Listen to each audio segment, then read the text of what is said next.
Let's talk about Egypt a little bit. Okay. At one point, where we first met, and we've both been intertwined with that wonderful country, around the time of the Arab uprisings, you prophesized that this would be the end of the U.S.-Egypt strategic relationship.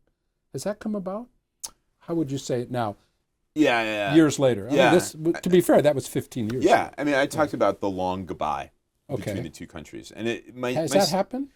No, I think no, but I do think that the strategic relationship is much different from when, for example, you were like right up front with it. I think that the idea that we kind of share a range of big projects in the region no longer exists. Is that because of Egypt's capacity, or is that something else in the relationship? I think it's a combination of the fact that Egypt doesn't really have the same kind of capacity that it once did, if it ever did. I mean, there is this sense that Anwar Sadat told a story to Henry Kissinger, and Henry Kissinger bought it. Right. And it much to the benefit of both Sadat and Egypt over all these many years.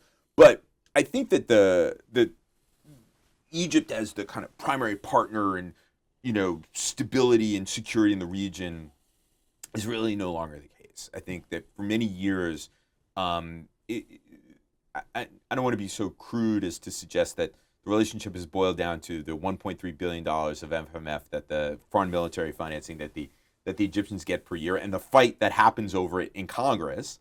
Right. But that's basically where we are, and it seems there's a lot of sunk costs and bureaucratic machinery that's involved with this. But that to talk about what it is that the United States and Egypt kind of do together in the region isn't really there. The Egyptians probably, in their defense, are assigned the worst job in the region, which is to wrangle Hamas in Gaza. Yeah, that's a hard one. It's a hard job, and to deal, with the Israelis, who aren't so easy, as you also well know. But I think that the slowly over the course of at least the last decade, power has really shifted to the east, and Washington's primary partner in the region is really Saudi Arabia. Sure. It doesn't have some capacities, but it has others that are, I think, beneficial to the United States. And Egypt is turned inward, has lots of problems.